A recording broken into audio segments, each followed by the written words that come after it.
So good evening everybody. आज का lecture start करते हैं। आज का लेक्चर है हमारा अर्बनाइजेशन। आई होप कि थोड़ा बहुत तो पढ़ के आए होंगे और अर्बनाइजेशन के बारे में मैक्सिमम लोगों को थोड़ा थोड़ा थोड़ा पता ही रहता है, क्योंकि ये कोई नया कॉन्सेप्ट नहीं है।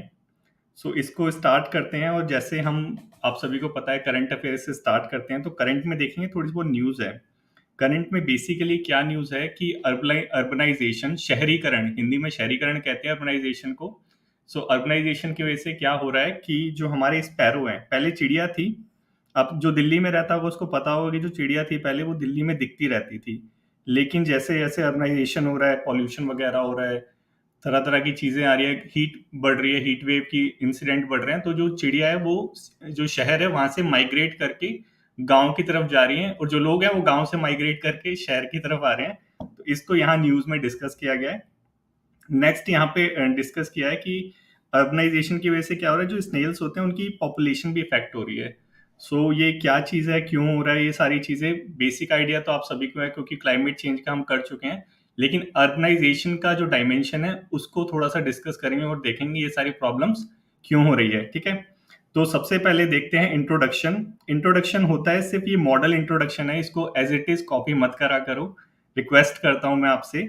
सो इंट्रोडक्शन में मैंने एग्जांपल लिया है यहाँ पे जुनैद अंसर का। ये बेसिकली फिक्शन और एनेक्डोट दोनों है। ये कुछ न्यूज आई थी जुनैद अंसर की, सो उसको मैंने थोड़ा सा यूज करा, उस न्यूज को थोड़ा सा मोल्ड करा और अपने हिसाब से अर्बनाइजेशन में फिट कर दिया। सो क्या मेरा इंट्रोडक्शन है? मेरा इंट्रोडक्शन है कि जुनैद अंसर एक रेजिडेंट है भुड़की विलेज का। उत्तर प्रदेश के अंदर भुड़की विलेज है, तो वहां पे वो कारपेट वीवर के तौर पे काम करता था। सो बेटर जॉब अपॉर्चुनिटी के लिए इसने क्या करा, जुनैद अंसर ने, वो वहां से अपने गांव से शहर में माइग्रेट हो गया। जैसे कि मैक्सिमम लोग होते हैं, गांव से शहर में माइग्रेट हो जाते हैं कि थोड़े पैसे ज्यादा मिल जाएंगे, थोड़ी अच्छी सैलरी मिल जाएगी। तो वैसे ही वो भी वहां से माइग्रेट हो गया। वो गया वहां से मुंबई। ठीक है, मुंबई जाके उसने एक वीविंग फर्म थी, वहां पे काम करना चालू करा। और रहने के लिए, क्योंकि घर नहीं था, कोई वहां पे जान पहचान का नहीं था, तो धारावी, जो कि हमारा स्लम एरिया है बहुत बड़ा, वहां पे वो रहने लगा। तो ये सारी चीजें यहाँ पे डिस्कस की गई है कि उसकी इनकम बढ़ गई, उसके बच्चों को हायर एजुकेशन मिल गई, अच्छी एजुकेशन मिल गई, मेडिकल फैसिलिटी अच्छी थी, शहर में एंटरटेनमेंट अच्छा था। लेकिन ये सारी जो चीजें मिली, उसकी उसे कीमत चुकानी पड़ी। वो कीमत क्या थी? वो कीमत थी उसकी जो बेटी थी सबीना। ठीक है, उसको अस्थमा और एंजाइटी डिसऑर्डर हो गया शहर में आने की वजह से, क्योंकि यहाँ पे ट्रैफिक, पॉल्यूशन और ये सारी चीजें ज्यादा रहती हैं। तो उसका जो इफेक्ट था, उसकी बेटी को चुकाना पड़ा, उसकी कीमत उसकी बेटी को चुकानी पड़ी। ये मैंने इस इंट्रोडक्शन में यूज करा है, थोड़ा सा इमोशनल टच देने की कोशिश करी है। और फिर लास्ट में अपने एस्से को थोड़ा डाइवर्ट देते हुए मैंने एक क्वेश्चन मतलब ये बताया कि जो अर्बनाइजेशन होता है उसका बेनिफिट भी होता है और उसका नुकसान भी होता है। तो उन दोनों चीजों को हम डिस्कस करेंगे। तो ऐसे करके मैं अपना इंट्रोडक्शन बनाया, और इंट्रोडक्शन को एक मैंने वो दे दिया, एक डायरेक्शन दे दी कि अब मेन बॉडी में मैं क्या डिस्कस करूंगा। सो मैक्सिमम लोग ये चीज कर रहे हैं। इसको एंड में डिस्कस करेंगे कि मैक्सिमम लोग प्रॉब्लम क्या कर रहे हैं। यहाँ तक लोग सही कर रहे हैं, इसके बाद थोड़ी सी प्रॉब्लम कर रहे हैं। और सारे ही लोग, करीबन करीबन सारे जो हमारे स्टूडेंट्स हैं, वो ये प्रॉब्लम करते हैं। तो इसको एंड में डिस्कस करेंगे कि उसको कैसे ठीक करना है। तो इंट्रोडक्शन तक समझ आया। सो अब देखते हैं अपना लेक्चर स्टार्ट करते हैं। सो अर्बनाइजेशन, सबसे पहले थोड़ा सा बैकग्राउंड देखेंगे कि अर्बनाइजेशन बेसिकली आया कैसे, सबसे पहले कहाँ पे आया, इंडिया में कैसे आया, इंडिया में जो अब तक की पोजीशन है वो कैसे आई, थोड़ा सा ब्रीफ डिस्कस करेंगे। सबसे पहला, पूरे वर्ल्ड में सबसे पहला जो अर्बनाइज्ड एरिया था वो कौन सा था? उर्क। ये उर्क कहाँ पे है? ये मेसोपोटामिया में एक छोटी सी जगह है उर्क। मेसोपोटामिया आज के हिसाब से बोले तो इराक जो देश है उसको मेसोपोटामिया बोला जाता था। तो मेसोपोटामिया में एक छोटी सी जगह थी उर्क। वहां पे सबसे पहले अर्बनाइजेशन आया था, मॉडल मतलब ये जो हमारा शहरीकरण है वहां पे हुआ था उर्क में। और कब हुआ था? 4500 बीसीई, मतलब कि 4500 ईसा पूर्व में अर्बनाइजेशन हुआ था उर्क में। क्या रीजन था इसका? स्कॉलर्स अभी इसका कंक्लूजन नहीं निकाल पाए कि अर्बनाइजेशन का रीजन क्या था उस टाइम पे। लेकिन ऐसा माना जाता है कि जो अर्बनाइजेशन हुआ था, बेसिकली छोटे से गांव थे, वहां पे जो एम्प्लॉयमेंट अपॉर्चुनिटी है, वहां पे जो व्यापार था वो थोड़ा बढ़ने लगा था। उसकी वजह से क्या हुआ, जो अगल बगल के गांव वाले थे वो वहां पे आने लगे, और धीरे धीरे धीरे करके ये जो उर्क था ये अर्बनाइज सिटी में कन्वर्ट हो गया, ऐसा स्कॉलर्स मानते हैं। ठीक है, तो हमने समझा वर्ल्ड में कहाँ आया, इंडिया में कहाँ आया। इंडिया में आप सभी को पता है जो हमारा हड़प्पन कल्चर था, अर्बनाइज कल्चर था शहरीकरण का, उसका एग्जाम्पल है। आर एस शर्मा ने अपनी बुक में बताया इस चीज को। तो हमारा हड़प्पा था और पहला उर्क था। इतना समझ आया? अब देखते हैं हमारी इंडिया, ठीक है, हमारी इंडिया में हम अभी तक कैसे पहुंचे अर्बनाइजेशन में। 1901 से चालू करेंगे और अब तक का अर्बनाइजेशन वाला थोड़ा सा पीरियड देखेंगे, ब्रीफली देखेंगे। सो यहाँ पे 1901 में हमारी जो अर्बन पॉपुलेशन थी वो कितनी थी? 10.8%। मीन्स भारत की जो टोटल जनसंख्या थी उसका 10.8% जो थी वो अर्बन क्षेत्र में रहते थे, अर्बनाइज्ड एरिया में रहते थे। और रेस्ट जो पीपल थे वो कहाँ रहते थे? वो गांव में रहते थे। ठीक है, यहां तक समझा? फिर धीरे धीरे धीरे करते करते बढ़ते हुए 2001 में, क्योंकि लास्ट सेंसस हमारा 2001 है, उसके बाद अभी तक हुए नहीं है, तो 2001 में 31.2% या अराउंड 31% बोलोगे तो ज्यादा अच्छा रहता है, हमारा 31% जो लोग हैं वो शहर में रहते हैं। ठीक है, इतना समझ आया? अब यहाँ पे थोड़ा सा और देखते हैं कि रीजन क्या है, कैसे कैसे धीरे धीरे अर्बनाइजेशन बढ़ा, वो सारी चीजों को हम देखेंगे। तो यहाँ पे थोड़ा सा देख लेते हैं कि रिपोर्ट्स वगैरह क्या कहती हैं अर्बनाइजेशन के बारे में, कि 2010 तक का तो हमें पता है अराउंड 31% जो लोग हैं हमारे शहर में रह रहे हैं। अब आगे का क्या, आगे का फ्यूचर कौन बताएगा? ये जो हमारी वर्ल्ड एजेंसी है बड़ी बड़ी, ये थोड़ा गैस करके बता देती हैं और उनके गैस करीब करीब सही भी होते हैं। तो हम थोड़ा जानेंगे कि जो हमारा यूएन है वो क्या कहता है, हमारा यूनाइटेड नेशन कहता है कि इंडिया में, इंडिया की बात हो रही है कि 2030 तक अराउंड 41% जो लोग हैं इंडिया में 2030 तक 41% जो लोग हैं वो शहर में रह रहे होंगे। मीन्स अगर अगले 6 साल में 41% इंडिया की पॉपुलेशन शहर में रह रही होगी, ऐसा यूएन बोलता है। क्या पॉजिटिव है क्या नेगेटिव है अभी डिस्कस करेंगे, अभी सिर्फ बेसिक देख रहे हैं कि कितने परसेंट लोग कहाँ रह रहे हैं। ठीक है, इतना पता होना चाहिए। फिर हमारा वर्ल्ड बैंक कहता है, वर्ल्ड बैंक क्या कहता है कि इंडिया, चाइना, इंडोनेशिया, नाइजीरिया और जो यूनाइटेड स्टेट है, यूएसए जो है, यहाँ पे 2050 तक वर्ल्ड की मोस्ट जो अर्बनाइज पॉपुलेशन है वो रह रही होगी। ठीक है, थोड़ा सा डेटा है, बस थोड़ा सा देख लिया। अब देखते हैं कि ये जो हमारे यहाँ पे अर्बनाइजेशन आया, क्योंकि हमने देखा, देखो 1901 से 10.8% था, 1911 में घट गया अर्बनाइजेशन, बढ़ा नहीं घट गया। ठीक है, उसके बाद 21 में थोड़ा सा बढ़ गया, फिर 31 में थोड़ा सा 1% और बढ़ गया, फिर 41 में 13.9% था। मीन्स 41, आप आजादी का दिन याद करो 1947, उस टाइम में अंग्रेज थे, उस टाइम में हमारा अर्बनाइजेशन एरिया 13.9% था।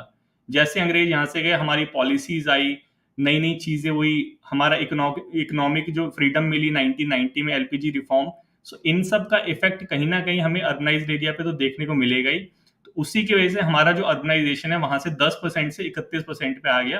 तो थोड़े से रीजन देखेंगे इसके पीछे, रीजन क्या थे। ठीक है, तो रीजन जब देखते हैं क्या है अर्बनाइजेशन के रीजन इंडिया में, तो जब हमारा भारत आजाद हुआ था तो उस टाइम की जो गवर्नमेंट थी वो 5 ईयर प्लान लेके आई थी। आप सभी को पता होगा, प्लानिंग का मिशन था पहले, 5 ईयर प्लान चलता था। तो 5 ईयर प्लान का सेकंड जो ईयर प्लान था वो क्या था कि इंडस्ट्रियलाइजेशन लाना है इंडिया के अंदर। उसे महालनोबिस प्लान भी कहते हैं, क्योंकि इसके जो प्लान के बनाने वाले थे वो महालनोबिस जी थे, तो इसे महालनोबिस प्लान भी कहते हैं कि इंडिया को इंडस्ट्रियलाइज करना है।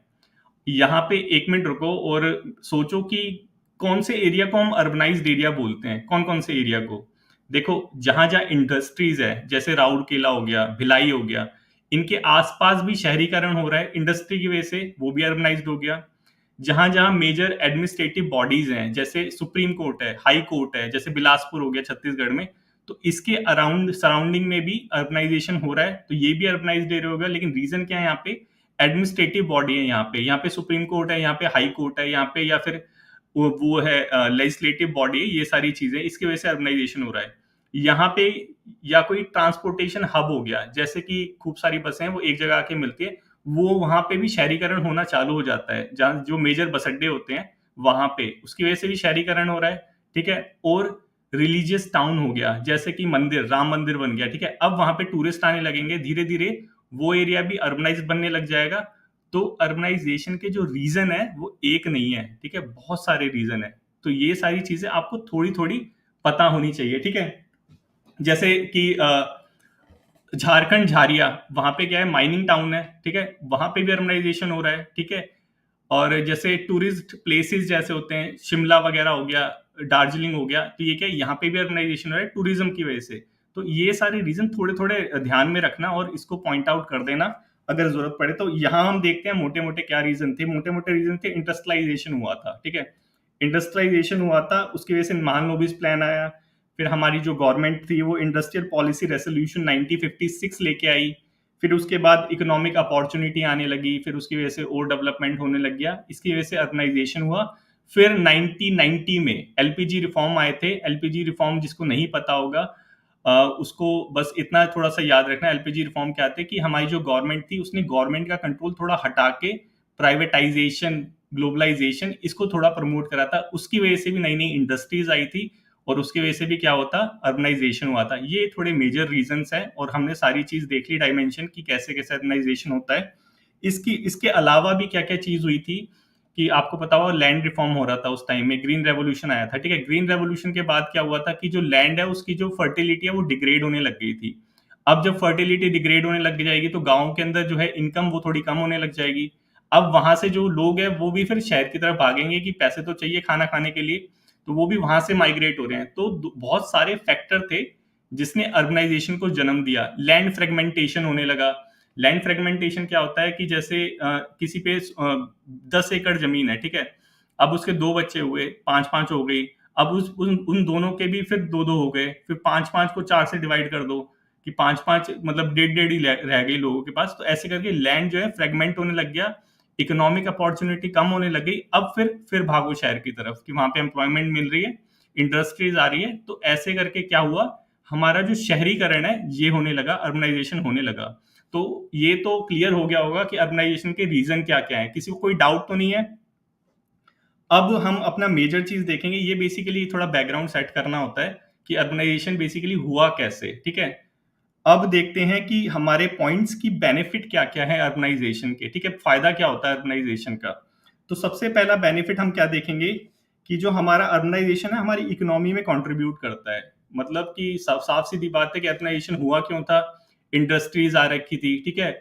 कोई जो एजुकेशन हब होते हैं वो एस्टेब्लिश हो गए, तो वहां पे बच्चे आने लग गए, पढ़ने लग गए, जैसे मुखर्जी नगर हो गया।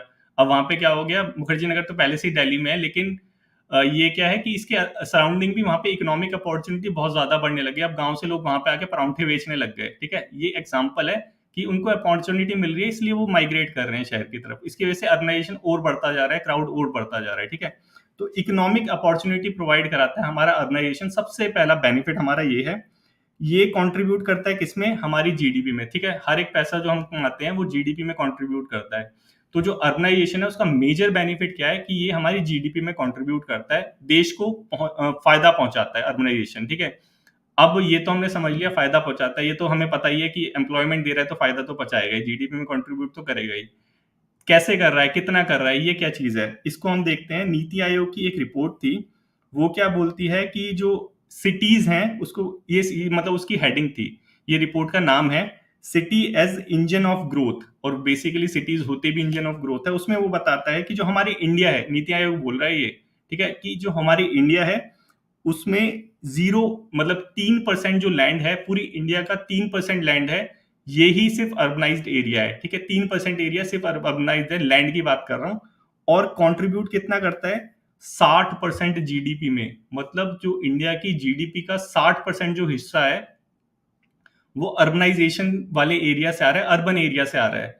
अब सोच के देखो कि कितना पैसा आ रहा है हमारा अर्बनाइज एरिया से, और ये जो अर्बनाइजेशन ये बढ़ता जाएगा तो हमारी इंडिया की जीडीपी भी बढ़ती जाएगी, और हमारा जो टारगेट है $5 ट्रिलियन हमारी इकोनॉमी को करने का, वो भी हम अचीव कर लेंगे। तो ये बेसिकली क्या समझा कि पैसे दे रही है हमारी अर्बनाइजेशन, वहां से एम्प्लॉयमेंट अपॉर्चुनिटी ज्यादा है, ज्यादा पैसे कमा रही है, ज्यादा पैसे जीडीपी में कंट्रीब्यूट हो रहे हैं, ठीक है। अब थोड़ा सा बेसिक और समझते हैं कि हमारी जो रूरल पॉपुलेशन है, हमारी जो अर्बन पॉपुलेशन है, क्यों जो बड़े बड़े बिजनेसेस होते हैं गांव में जाके नहीं खोलते, गांव में तो ज्यादा लोग रह रहे हैं। क्यों जो बड़े बड़े बिजनेसेस हैं, बड़े बड़े होटल्स हैं, बड़ी बड़ी इंडस्ट्रीज हैं, बड़े बड़े क्लब्स हैं, सारी चीजें शहरों में ही क्यों है, गांव में क्यों नहीं है। अब ये देखो रूरल पॉपुलेशन कितनी बच गई, हमने अभी देखा था अपना डेटा सेंसस वाला, उसमें 31%, अराउंड 31% जो पॉपुलेशन है इंडिया की कहाँ रह रही थी, शहरों में रह रही है, ठीक है। तो जो बाकी बच गई वो कहाँ रहेगी, गांव में रहेगी बेसिकली। तो रूरल पॉपुलेशन अराउंड 70% है, 69% मतलब अराउंड 70% है, और अराउंड 30% जो पॉपुलेशन है वो शहरों में रह रही है। और जो शहर वाली पॉपुलेशन है वो 60% कंट्रीब्यूट कर रही है जीडीपी में। मतलब जो ज्यादा मेजर जो पैसा है वो किसके पास है, शहर वाले लोगों के पास है। अब जिसके पास ज्यादा पैसा होगा इंडस्ट्री वहीं आएगी, क्यों हो जाएगी जहां पे पैसा ही नहीं है। इसलिए जो बड़े बड़े इनिशिएटिव्स होते हैं, बड़े बड़े होटल्स, कुछ भी चीज आती है, सारी कहाँ आती है? शहरों में, अर्बनाइज्ड एरिया में आती है। ब्लिंकिट ले लो, ग्रोसरी ले लो, कोई भी जो ऐप है, कहाँ पे ये चलती है जहाँ ज्यादा शहर वाले एरिया में चलती है, गांव में इनकी सप्लाई नहीं होती। क्यों? क्योंकि पैसा नहीं है वहां पे। ठीक है, इस चीज को समझना थोड़ा। ठीक है, यहां तक समझा? पहला बेनिफिट इकोनॉमी को करती है। अब यहीं से सारे बेनिफिट निकल के आएंगे और कहीं से नहीं निकल के आएंगे। इकोनॉमी को बेनिफिट कर दिया, अब और क्या बेनिफिट होता है अर्बनाइजेशन का? देखो, हमने अभी देखा क्या था कि इंडस्ट्री आ रही थी। इंडस्ट्री आएगी तो क्या प्रोवाइड करेगी? एम्प्लॉयमेंट प्रोवाइड करेगी। और वही हमारी जो अर्बनाइजेशन है उसका बेनिफिट है कि जो हमारा अर्बनाइज्ड एरिया है ये एम्प्लॉयमेंट अपॉर्चुनिटी प्रोवाइड कराता है हमारे यूथ को। ठीक है, इतना समझा? अब इसके थोड़े एग्जाम्पल भी तुम्हें याद होने चाहिए कि इंडस्ट्री आ रही है, एम्प्लॉयमेंट प्रोवाइड करा रही है, कौन कौन सी इंडस्ट्री आ रही है, कहाँ कहाँ एम्प्लॉयमेंट प्रोवाइड करा रही है। तो थोड़े बहुत जगह के नाम भी याद होने चाहिए, जैसे गुड़गांव हो गया। ठीक है, गुड़गावा जो हमारा है, दिल्ली एनसीआर जो एरिया है, आईटी हब है, फाइनेंशियल हब है। ठीक है, वैसे ही नोएडा हो गया, जयपुर हो गया, इंदौर हो गया, लखनऊ हो गया, ये क्या एरियाज हैं? ये इंडस्ट्रियल एरिया है। ये कौन से एरिया है? ये आईटी हब है। तो यहाँ पे कंपनीज ज्यादा है, तो यहाँ पे एम्प्लॉयमेंट अपॉर्चुनिटीज बहुत ज्यादा है। एम्प्लॉयमेंट अपॉर्चुनिटीज ज्यादा है, इसलिए लोग यहाँ पे माइग्रेट कर रहे हैं। लोग यहाँ माइग्रेट कर रहे हैं, इसलिए क्या हो रहा है? इसलिए जो अर्बनाइजेशन है ये थोड़ा इसका विस्तार होता जा रहा है। रीजन समझ आया कि कैसे लिंक है सारी चीजें? बेनिफिट है ये। ठीक है, अब नेक्स्ट देखते हैं, नेक्स्ट क्या होता है। अभी हमने देखा था कि अर्बनाइजेशन का एक रीजन था कि एजुकेशन हब एस्टेब्लिश हो गया। रुड़की ले लो, आईआईटी रुड़की ले लो, क्या है वहां पे? सिर्फ एक आईआईटी रुड़की है, लेकिन उसी की वजह से पूरा जो एरिया है वो अर्बनाइज्ड एरिया में कन्वर्ट हो चुका है। कोई रुड़की गया होगा पेपर वगैरह देने तो उसको पता होगा। एक बार मैं गया था, तब मैंने देखा था अर्बनाइज हो रखा है, सिर्फ एक चीज है वहां पे और कुछ नहीं है, आईआईटी है वहां पे। आईआईटी की वजह से वहां पे पूरा जो उसके सराउंडिंग एरिया है, वहां पे होटल वगैरह सब बहुत अच्छे से एस्टेब्लिश हो चुके हैं, कोई भी इंडस्ट्री नहीं है वहां पे भली। तो वही हमारा रीजन है। दूसरा क्या है कि जो अर्बनाइज्ड एरिया है, यहाँ पे बेटर एजुकेशनल अपॉर्चुनिटीज भी हैं। ठीक है, अब यहाँ पे थोड़ा लिंक करने की कोशिश करो कि यहाँ पे एजुकेशन हब है। ठीक है, एजुकेशन हब है, यहाँ पे हमारे यूथ हैं जो पढ़े लिखे हैं। अब उनको एम्प्लॉय करने के लिए इंडस्ट्री भी उसी के आसपास होगी। तो वही चीज है कि अर्बनाइज्ड एरिया में सोने पे सुहागा, कंपनी भी वही है और पढ़ाने वाला इंस्टीट्यूशन भी बड़ी वही है। वहीं पढ़ो और वहीं काम करने लग जाओ। बेंगलुरु इसका बहुत बड़ा एग्जाम्पल है। तो वही चीज यहाँ पे चीज है कि दूसरा बेनिफिट क्या है? एजुकेशनल अपॉर्चुनिटी प्रोवाइड कराता है हमारा अर्बन एरिया। जैसे आईआईटी दिल्ली हो गया, आईआईटी रुड़की, एम्स हो गया, IP university, DTU Delhi university, IIM Ahmedabad. तो ये मेजर इंस्टीट्यूट के सराउंडिंग वाले जो एरिया अपने आप ही अर्बनाइज्ड हो रहे हैं, और यही उसका एक बेनिफिट भी है। ठीक है, ये समझा हमने दूसरा बेनिफिट। तीसरा बेनिफिट क्या है कि देखो, एम्प्लॉयमेंट वही है। ठीक है, एम्प्लॉयमेंट वही है, इंडस्ट्री वही है, यूथ वही है, वहीं पे एजुकेशन ले रहा है। उसको बीमार भी होगा, कभी वो बीमार होगा तो उसके लिए हॉस्पिटल भी लाना पड़ेगा, अब इलाज कराने कहाँ जाएगा? इसीलिए मेजर जो हॉस्पिटल्स हैं वो भी कहाँ पे है? अर्बन एरिया में है। देखो, ये सारी चीजें क्लब है एक दूसरे के साथ, क्योंकि सबसे ज्यादा पैसे जहाँ पे हैं सारे लोग भी वहीं पे ही होंगे। ठीक है, यही सारे फंडा ही सारा यही है। तो जैसे आप बड़े बड़े हॉस्पिटल्स हैं, जैसे मैक्स हो गया, फोर्टिस हो गया, एम्स हो गया, अपोलो हो गया, क्यों ये गांव में जाके क्यों नहीं खोलते? गांव वाले लोगों को पैसा ही नहीं इलाज कराने के लिए। अभी हमने देखा ना, 69% पॉपुलेशन पे सिर्फ 40% जो जीडीपी का हिस्सा है वो वहां पे है। तो इसीलिए जो मेजर हॉस्पिटल्स हैं वो भी आपको कहाँ पाते हैं? आपके अर्बन एरिया के अंदर। ठीक है, यहां तक समझ आया? अब थोड़ा सा बारीकी से देखते हैं कि और क्या प्रॉब्लम है यहाँ पे, और क्या चीजें हैं इसमें। देखो, हमने देखा कितनी परसेंट पॉपुलेशन कहाँ रह रही है? 31% कहाँ रह रही है? हमारी अर्बन एरिया में। ठीक है, 69% पॉपुलेशन कहाँ रह रही है? हमारी रूरल एरिया में। अब जब तुम हॉस्पिटल देखोगे कि जो हॉस्पिटल फैसिलिटी है कितने परसेंट कहाँ पे है, तो तुम पाओगे कि 80% 80% जो हॉस्पिटल्स हैं वो कहाँ पे है? हमारे अर्बन एरिया के अंदर है, और रूरल एरिया के लिए सिर्फ 20% हॉस्पिटल्स रह गए। तो ये तुम यहाँ पे देखो अ, कि जो 80% हॉस्पिटल है वो सिर्फ 31% जो हमारी जो पॉपुलेशन है उसको सर्व कर रहे हैं। यही रीजन है कि आपने देखा होगा कि जो शहर में रहते होंगे और जिनके रिलेटिव गांव में रहते होंगे, कुछ भी इलाज कराना हो, चलो एम्स चलते हैं, एम्स में इलाज कराएंगे। कुछ भी बीमारी होगी, चलो एम्स चलते हैं, एम्स में इलाज करवाएंगे। तो ये क्या है? क्योंकि वहां पे अच्छे हॉस्पिटल्स नहीं है गाँव में ना।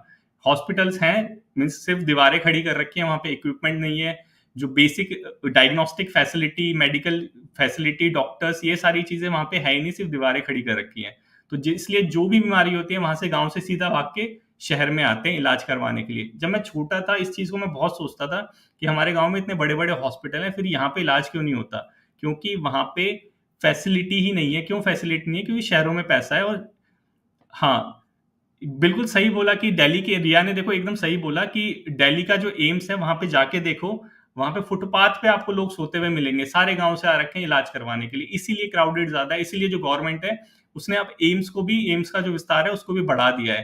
तो यही मेजर मतलब आप बेनिफिट में काउंट करना है इसको, वैसे प्रॉब्लम तो है ही। बेनिफिट क्या है कि अर्बन एरिया में हॉस्पिटल्स की संख्या बहुत ज़्यादा है, हम अर्बनाइज़ेशन देख रहे हैं, ठीक है? थोड़ा भावनाओं में बह जाता हूँ। तो यहाँ पे हमने समझा कि अर्बनाइजेशन का और बेनिफिट क्या है कि वहाँ पे हॉस्पिटल्स वगैरह मतलब जो मेडिकल फैसिलिटी है वो बहुत ज़्यादा अच्छी है, ठीक है? अब नेक्स्ट देते हैं कि नेक्स्ट और क्या प्रोवाइड कराता है हमारा अर्बन एरिया। देखो जो बी आर अम्बेडकर जी है वो बहुत अच्छी चीज़ बोली है, इससे पहले थोड़ा सा डिस्कस करेंगे क्या है। देखो कि गाँव में जो रहते हैं, ठीक है? गाँव में कास्टिज़्म बहुत चलता है। अब यूपी ले लो, राजस्थान ले लो, यहाँ पे भी चलता है, ठीक है? सबसे पहले आप जाओगे, मैंने भी फ़ील करा है कि पहले मैं छत्तीसगढ़ में पोस्टिंग थी, ट्रेन से जाता था, तो उस रास्ते के बीच में जो मिलता था, वो मेरे से मेरी कास्ट पूछता था। तो मैं सोचता था कि यार क्या मतलब है कास्ट पूछने का? क्योंकि मैं शुरू से शहर में रहा हूँ, कोई यहाँ पे पूछता नहीं है कास्ट, वहाँ पे ट्रेन में पूछ रहे हैं मेरे से मेरी कास्ट क्या है। तो जो विलेज एरिया है, वहाँ पे ये जो कास्टिज़्म है कि तुम कौन-सी बिरादरी के हो, ऊँच-नीच ये सारी चीज़ें जात-वात, ये बहुत ज़्यादा फ़ॉलो होती है, ठीक है? अब ये जो ऑप्रेस्ड क्लास है बेसिकली हम मतलब एससी की बात करें, जो एससी वाली कैटेगरी सबसे ज्यादा ऑप्रेस्ड क्लास है, ठीक है? छुआछूत वाली वो सारी चीजें हैं। आर्टिकल 17 ना आता तो उनका पता नहीं क्या हाल होता। तो ये जो ऑप्रेस्ड क्लास है, ये जब वहां से निकलती है, अपने गांव से निकलती है, फिर जब शहर में आती है, तो ये बहुत ज्यादा लिबरेट फील करते हैं, क्योंकि यहाँ पे इनको वो चीजें देखने को नहीं मिलती जो गांव में देखने को मिलती है। और यही बी आर अम्बेडकर जी ने बोला था, ये देखो यहाँ पे लिखा हुआ भी है कि जो अर्बनाइजेशन है, जो प्रोसेस ऑफ अर्बनाइजेशन है, ये अपॉर्चुनिटी प्रोवाइड कराता है दलित्स को लिबरेट होने के लिए। ये बी आर अम्बेडकर जी के वर्ड्स हैं, ठीक है? और ये एकदम सच है कि ये होता है कि जब हम अर्बनाइज्ड एरिया में आते हैं तो हम मीन्स स्ट्रेंजर होते हैं एक दूसरे के लिए, क्योंकि यहाँ पे ना तो कोई हमारी बिरादरी का है, ना तो कोई हमारी फैमिली का है, ना तो कोई हमारे लीनिएज का है। तो यहाँ पे सब एक दूसरे से स्ट्रेंजर होते हैं। सिर्फ यहाँ पे जो होते हैं वो हमारे सोशल इंटरेस्ट होते हैं, जो इकोनॉमिक इंटरेस्ट होते हैं, उसकी वजह से हमारे सारे फ्रेंड्स वगैरह ये सारी चीजें होती हैं। और यही सारी चीज जो कास्ट ऑप्रेस्ड होते हैं शहर में आते हैं तो वो लिबरेट फील करते हैं, ठीक है? ये जो होगा उसने फील करा होगा। यही ज्योतिराव फुल्ले ने भी बोला था कि जब हम शहर में आते हैं ना, तो शहर में आने के बाद जो कास्ट बेस्ड सिस्टम है उससे कन्वर्ट होकर हम क्लास बेस्ड सिस्टम में आ जाते हैं, ठीक है? और ये जो क्लास बेस्ड सिस्टम है ये मेरे को बहुत अच्छा लगता है, बहुत ज्यादा फॉलो करता हूँ कि जो क्लास बेस्ड सिस्टम है ये क्या करता है, ये तुम्हें अपॉर्चुनिटी प्रोवाइड कराता है कि तुम में जितना दम है, ठीक है, तुम में जितना दम है तुम उसके हिसाब से आगे बढ़ो, ठीक है? ये प्रोवाइड कराता है कौन? क्लास बेस्ड सिस्टम, कि तुम अपनी पोटेंशियल के हिसाब से आगे बढ़ते हो, ना कि अपने कास्ट के हिसाब से। ये है क्लास बेस्ड सिस्टम, और ये ज्योतिराव फुल्ले ने बोला था। और ये प्रोवाइड कौन कराता है? अर्बनाइजेशन प्रोवाइड कराता है, ठीक है? इस चीज को तुम थोड़ा सा ध्यान में रखना। और ये क्या है? ये एक पॉजिटिव है, पॉजिटिव पॉइंट है किसका? अर्बनाइजेशन का। और ये देखो वर्ल्ड जो सोशल रिपोर्ट 2020 में आई थी, उसने भी यही बोला था कि अर्बनाइजेशन है वो सोशल इनइक्वालिटी को रिड्यूस करता है। सोशल इनइक्वालिटी मतलब यही एससी एसटी वाला, ये सोशल इनइक्वालिटी है, इसको रिड्यूस करता है अर्बनाइजेशन। वही बी आर अम्बेडकर ने बोला, वही ज्योतिराव फुल्ले ने बोला, और वही हम फील भी करते हैं, ठीक है? ये समझ आया यहाँ तक? अब ये तो हो गए मेजर मेजर पॉइंट कि अर्बनाइजेशन से क्या क्या हमें फायदा हो रहा है। अब देखते हैं छोटे मोटे पॉइंट जो मैक्सिमम लोग लिखते हैं। अगर थोड़ी बहुत जगह बच जाए तो लिख देना कि क्या है कि जो बेटर एमिनिटीज भी प्रोवाइड कराता है कि भाई यहाँ पे पानी आ जाता है टाइम से, सुबह शाम पानी आ जाता है, बिजली जाती नहीं है लेकिन क्लास लेने टाइम यहाँ पे चली जाती है। तो ये सारी चीजें होती है। गैस से पाइप आ रही है, पाइप गैस से अब सिलेंडर नहीं लाना पड़ रहा है शहरों में, अब पाइप से आ रहा है वो भी गैस भी। तो ये सारी अपॉर्चुनिटी एमिनिटीज बेसिकली शहरों में होती है। अगर ये कंपेयर करें गांव से तो शहरों में ज्यादा होती है, ठीक है? शहरों में भी कमी है लेकिन गांव से कंपेयर करें तो शहरों में ज्यादा है। और क्या अपॉर्चुनिटी प्रोवाइड कराता है कि बेटर सर्विसेज यहाँ पे मिल जाती है, कि तुम्हें भूख लग रही है तो जोमेटो पे ऑर्डर कर लो, तुम्हारे घर पे आ जाएगा। लेकिन गांव में ये सारी चीजें नहीं है। और ये क्या है, बेटर सर्विसेज प्रोवाइड कराता है कि ये बिग बास्केट, स्विगी, जोमेटो वगैरह ये सारी फैसिलिटी भी प्रोवाइड कराता है अर्बनाइजेशन, ठीक है? बेटर कनेक्टिविटी प्रोवाइड कराता है। कैसे कनेक्टिविटी प्रोवाइड कराता है? जब तुम शहर में रह रहे हो तो यहाँ पे बसेस वगैरह चलती रहती है, 5-5 10-10 मिनट में बसेस आते हैं। गांव में जाओगे तो पता चलेगा आधे घंटे में एक बस है। तो ये क्या है, बेटर कनेक्टिविटी जो अर्बनाइज्ड एरिया वो प्रोवाइड कराता है तुम्हें, ठीक है, इतना समझ आया। बेटर इंफ्रास्ट्रक्चर, सिक्योरिटी वगैरह ये सारी चीजें हमारा अर्बनाइजेशन प्रोवाइड कराता है। जैसे पुलिसमैन आपको दिख रहा है, हाथ हिला रहा है, तो ये कह रहा है कि हाँ तुम घूमो, मैं हूं यहाँ पे। तो ये क्या है, सिक्योरिटी प्रोवाइड करा रहा है अर्बनाइज्ड एरिया। तो ये हमने कुछ बेनिफिट समझे छोटे छोटे, क्या क्या बेनिफिट होते हैं अर्बनाइज्ड एरिया के। सो इसमें कोई डाउट तो नहीं होगा, सबको सब कुछ समझ आ गया होगा था। इसमें किसी को कोई डाउट तो नहीं होगा, सबको सब कुछ समझ आ गया होगा। अब आगे देखते हैं कि प्रॉब्लम क्या है अर्बनाइज्ड एरिया के साथ। कि जब हमने बेनिफिट देख लिए तो कुछ ना कुछ प्रॉब्लम भी होगी बेसिकली।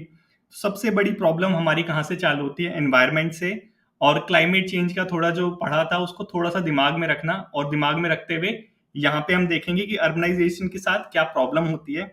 सबसे प्रॉब्लम क्या है, देखो हमने कल वाले लेक्चर में क्या देखा था, पॉपुलेशन बढ़ रही थी। पॉपुलेशन बढ़ने से क्या हो रहा था, डिमांड बढ़ रही थी, ठीक है, डिमांड बढ़ रही थी। डिमांड किस लिए बढ़ रही थी, क्योंकि अब रहने के लिए जमीन चाहिए। जब लैंड चाहिए तो क्या होगा कि जो फॉरेस्ट एरिया, अब उसको हम काटेंगे और वहां पे हम अपना घर बसाएंगे, ठीक है। तो ये क्या है, पॉपुलेशन की भी प्रॉब्लम है, ये क्या है, अर्बनाइजेशन की भी प्रॉब्लम है।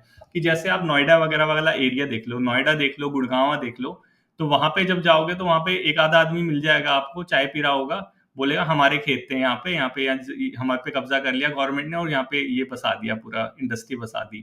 तो ये क्या है, अर्बनाइजेशन की प्रॉब्लम है कि जो फॉरेस्ट एरिया है, पहले तो काट के तुमने खेत बना लिए, अब गवर्नमेंट तुमसे खेत भी छीन लेगी और वहां पे फिर पूरा घर वर बना देगी, बिल्डिंग वगैरह बना देगी, जैसे नोएडा में हो रहा है, जैसे गुड़गांव में हो रहा है। ये क्या है, अर्बनाइजेशन का विस्तार हो रहा है, ठीक है। तो ये क्या है, बेसिकली एक प्रॉब्लम है कि इसकी वजह से क्या होता है कि डिफॉरेस्टेशन और इसके कॉन्सिक्वेंसेज वगैरह आते हैं। क्लाइमेट चेंज वाला हिस्सा पूरा उतार देना अगर ये वाला डायमेंशन डिस्कस करते हो तो। और इसी चीज को, क्योंकि हमने अभी देखा कि लैंड की डिमांड बढ़ रही है, डिमांड की वजह से डिफॉरेस्टेशन हो रहा है, डिफॉरेस्टेशन की वजह से ये जो कार्बन एमिट वाला वो सारा चीज जो क्लाइमेट चेंज में डिस्कस करा था, वो सारी चीजें हो रही हैं, उसको दोबारा रिपीट करने की जरूरत नहीं है। तो उस प्रॉब्लम की वजह से ये जो है प्रॉब्लम, इसको हमारा India state of forest report है, ये भी इसको बोलता है, ये भी प्रमाणित करता है। जैसे ये क्या बोलता है कि हमारे जो 7 मेजर सिटीज हैं, 7 जो महानगर है हमारे, वहां पे जो फॉरेस्ट एरिया है वो कितना है, ज्योग्राफिकली 10.21% है। सिर्फ 10% एरिया अर्बनाइज्ड एरिया में कौन सा है, फॉरेस्ट एरिया है। तो ये क्या है, बेसिकली डिफोरेस्टेशन की प्रॉब्लम है, क्लाइमेट चेंज, ग्लोबल वार्मिंग की प्रॉब्लम है, जो अर्बनाइजेशन की वजह से हो रही है, ठीक है। इतना समझ आया। इसके बाद सेकंड प्रॉब्लम डिस्कस करेंगे, क्योंकि ये वाली बहुत छोटी सी प्रॉब्लम थी, क्योंकि हम इसका ब्रॉड जो डायमेंशन है वो क्लाइमेट चेंज में ऑलरेडी डिस्कस कर चुके हैं। नेक्स्ट देखते हैं कि अर्बनाइजेशन की वजह से क्या हो रहा है, कंक्रीट जंगल बन रहे हैं, ठीक है। अब आपने नॉर्मल जो जंगल है वो तो देखे होंगे, अब बोलोगे कंक्रीट जंगल क्या चीज है। देखो कंक्रीट जंगल क्या होता है कि दीवारों की जंगल जो हमने बना दी है इंसानों ने, उसको कहते हैं कंक्रीट जंगल। कि जो मतलब जो डीडीए वाले, दिल्ली की बात करूं तो जो डीडीए वाले लैंड पे ना रहता हो, ठीक है, जो अनस्ट्रक्चर्ड जो है, अनप्लान्ड जो एरिया है वहां पे रहता हो, तो कभी छत पे चढ़ना, और छत पे चढ़ने के बाद छत पे भी ना चढ़ो तो गूगल में वो देखना, मैप देखना, मैप में देखोगे ना तो तुम्हें पता चलेगा कि ये क्या चीज है, कंक्रीट जंगल। कि बहुत बड़े एरिया पे, यहाँ पे जरा सा एक पार्क पार्क नाम की चीज भी नहीं है, घर ही घर है, घर ही घर है, घर ही घर है, सीमेंट के घर बने हुए हैं, सरिया वरिया वो सारा लगा के। तो ये क्या कंक्रीट जंगल है, इसकी वजह से एक प्रॉब्लम आती है, इसीलिए मैं इसको डिस्कस कर रहा हूँ कंक्रीट जंगल को। देखो गर्मियों में क्या होता है, इसकी वजह से हीट वेव जनरेट होती है। हीट वेव का मैं अलग से लेक्चर नहीं लूंगा, इसी के अंदर डिस्कस करेंगे हीट वेव को। कंक्रीट जंगल की वजह से क्या होता है, देखो कि जब समर्स आते हैं, हमारे समर सीजन आते हैं, तो धूप पड़ती है, इंसोलेशन होता है, उसकी वजह से ज्यादा हीट आती है। अब ये जो कंक्रीट जंगल है, जो नॉर्मल जंगल होते हैं वो तो ठंडी हवा प्रोवाइड कराते हैं, लेकिन ये जो कंक्रीट जंगल है जो हमारे शहर है, ये क्या करते हैं, ये यहाँ पे सीमेंट है, यहाँ पे आयरन है इसमें, ठीक है, ये क्या करते हैं, ऑब्जॉर्ब करते हैं हीट को। जब सूरज निकलता है, ठीक है, ऑब्जॉर्ब करने के बाद फिर उसको वो धीरे धीरे रिलीज करते हैं। इसकी वजह से क्या होता है कि जो आसपास का सराउंडिंग टेम्परेचर है वो शूट करने लगता है, बढ़ने लगता है धीरे धीरे। इसी को यहाँ पे बता रखा है कि मोर हीट होती है, रिटेन करता है, रिलीज करता है। इसकी वजह से प्रॉब्लम क्या जनरेट होती है, प्रॉब्लम का नाम है अर्बन हीट आइलैंड इफेक्ट। ये ऐसे का ऐसा लिखना, इसी को यही टर्म बोलते हैं। अर्बन हीट आइलैंड इफेक्ट क्या होता है कि शहरों में ज्यादा गर्मी होती है कंपैरेटिवली गांव वाले एरिया में, क्योंकि वहां पे हवा चलती रहती है, पेड़ वेड़ होते हैं, उनसे ठंड हो जाती है। लेकिन यहाँ पे कंक्रीट जंगल है, हवा घुसती है, भले ही ठंडी घुसे लेकिन गर्म होकर निकलेगी, क्योंकि यहाँ पे तप रहा है पूरा सारा जो वो है हमारा कंक्रीट जंगल। तो ये समझ आया। अब ये जो अर्बन हीट आइलैंड इफेक्ट है, जिसकी वजह से गर्मी हो रही है, उसकी वजह से क्या होता है हीट वेव जनरेट होती है, ठीक है। सॉरी। इसकी वजह से क्या हो रहा है, हीट वेव जनरेट हो रही है अर्बन हीट आइलैंड इफेक्ट की वजह से। कंक्रीट जंगल, कंक्रीट के घर बने हुए हैं, धूप पड़ेगी, गर्मी अब्सॉर्ब करेगी, रिलीज करेगी। इसकी वजह से क्या होगा, ये जो पूरा एरिया है गर्म होने लग जाएगी। अब ये जो हवा चलेगी ये हीट वेव में कन्वर्ट हो जाएगी। हीट वेव का डायमेंशन तो पता होगा, ठीक है। तो यही चीज क्या बताता है, ये जो हमारा वेदर, वर्ल्ड वेदर एट्रीशन है, ये क्या बताता है कि जो हीट वेव के इंसिडेंट है इंडिया के अंदर 30 गुना ज्यादा होंगे, ठीक है। ये बता रहा है हमारा वर्ल्ड एट्रीशन, और जिसका रीजन क्या होगा, अर्बनाइजेशन। समझ आया इतना कि अर्बनाइजेशन की वजह से हीट वेव भी हमारी जनरेट हो रही है। क्लाइमेट चेंज तो हो रहा है, डिफोरेस्टेशन तो हो रहा है, सिक्वेस्ट्रेशन कम तो हो रहा है, ठीक है, वो तो अलग चीज चली रही है। अब हमने वहां पेड़ को हटा के घर बना दिया, घर एब्जॉर्ब कर रहे हैं हीट को, फिर रिलीज कर रहे हैं, उसकी वजह से हीट वेव भी जनरेट हो रही है, ठीक है। इतना समझ आया। अब और देखते हैं और क्या हो रहा है इसकी वजह से। अब देखो, जैसे जैसे ये वाली चीज को थोड़ा सा ध्यान से देखना कि जैसे जैसे हमारी हीट वेव बढ़ती रहेगी, हमारी हीट बढ़ती रहेगी, बेसिकली अर्बनाइजेशन की वजह से हीट बढ़ रही है। हीट बढ़ने की वजह से क्या होगा कि हमारे जो प्रोडक्टिविटी आवर है वो रिड्यूस होने लगेंगे। ये रिपोर्ट आई थी इसकी कि इंडिया में हीट की वजह से, ग्लोबल वार्मिंग की वजह से जो हमारी प्रोडक्टिविटी आवर्स हैं वो रिड्यूस हो रहे हैं, ठीक है। कैसे रिड्यूस हो रहे हैं, देखो कि हम सर्दियों में ज्यादा पोटेंशियल से काम करते हैं या गर्मियों में, सबको पता है सर्दियों में ज्यादा करते हैं। स्विगी वगैरह जो हमारे लेबरर क्लास है, ठीक है, जो बाहर रोड पे काम कर रही है, पत्थर तोड़ रही है, मनरेगा वाले मजदूर ले लो, स्विगी वाले ले लो, जो फ्रीलांसर्स हैं वो ले लो, जो ये गिग इकोनॉमी वाले जो लोग हैं, जो मोटरसाइकिलों पे घूमते हैं, इधर उधर सामान डिलीवरी करते हैं, गिग इकोनॉमी कहते हैं ना उसे। तो ये जो लोग हैं, ये इनकी जो उनका जो प्रोडक्टिविटी लेवल है, इनका जो पोटेंशियल है वो गर्मियों में कम हो जाता है। अब एक बंदे का कम हो गया, दो बंदे का कम हो गया, हमें फर्क नहीं पड़ रहा, लेकिन इससे क्या हो रहा है, प्रोडक्टिविटी लेवल कम हो रहा है, जिसकी वजह से उनकी इनकम कम हो रही है। इनकम कम हो रही है जिसकी वजह से हमारी जीडीपी में कंट्रीब्यूशन कम हो रहा है। तो सोच के देखो कि क्लाइमेट चेंज की वजह से हमारा प्रोडक्टिविटी आवर कम हो रहा है, उसकी वजह से हमारा जीडीपी भी रिड्यूस जाएगा। और यहाँ पे कहीं ना कहीं कंट्रीब्यूट कौन कर रहा है, हीट वेव। हीट वेव किसकी वजह से जनरेट हो रही है शहरों में, अर्बनाइजेशन की वजह से, कंक्रीट जंगल की वजह से। यही यहाँ पे डायमेंशन दिखाया है, प्रोडक्टिविटी आवर है वो रिड्यूस हो रहे हैं, ठीक है। यहाँ समझ आया। हीट वेव की वजह से हेल्थ कॉन्सिक्वेंसेज भी होते हैं, हीट स्ट्रोक आ गया, डिजीनेस आ गई, डिहाइड्रेशन हो गई, ये सारी चीजें भी होती हैं, हेल्थ कॉन्सिक्वेंसेज भी होते हैं। हेल्थ पे भी हमारा खर्चा बढ़ेगा, तो जीडीपी में जो पैसा आना चाहिए वो और रिड्यूस होगा, क्योंकि हमें हेल्थ केयर पे भी खर्च करना पड़ रहा है, ठीक है। इस डायमेंशन को थोड़ी सी समझने की कोशिश करना।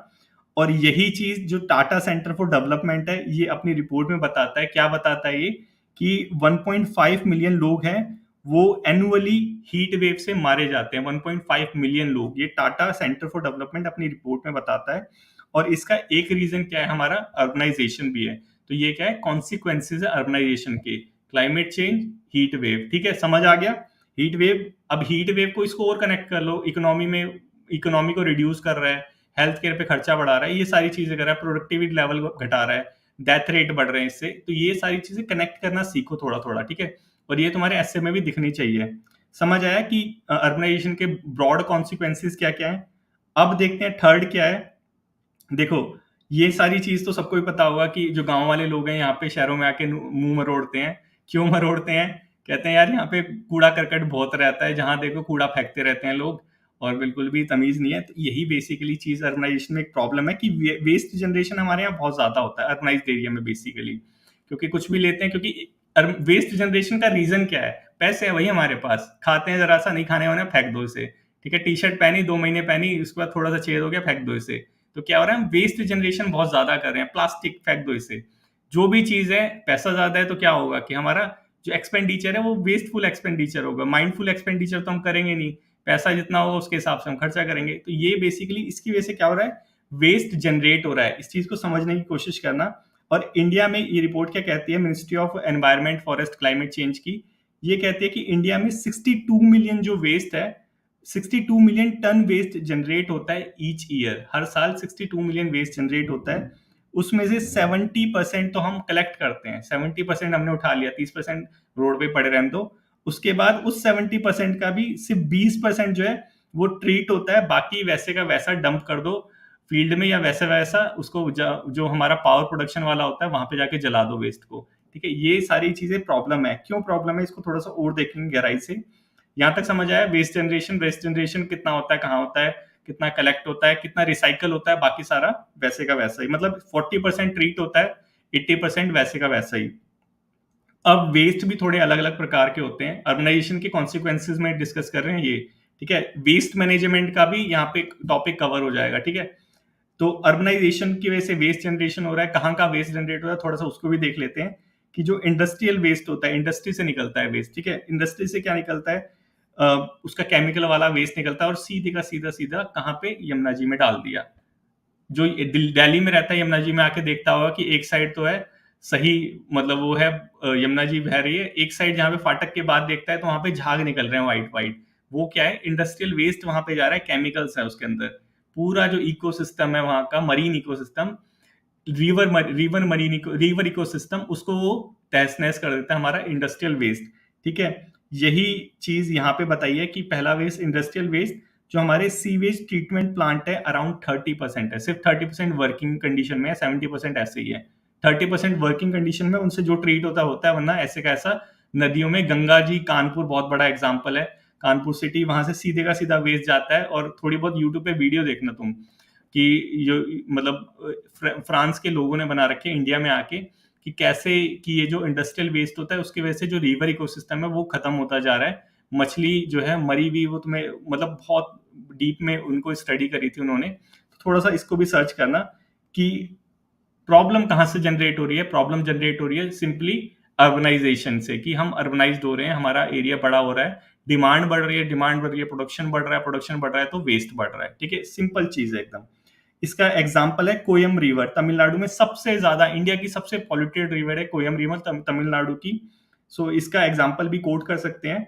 नेक्स्ट इंडस्ट्रियल वेस्ट देख लिया हमने, नेक्स्ट होता है हाउस होल्ड वेस्ट, ठीक है। घरों में भी तो हम वेस्ट करते हैं।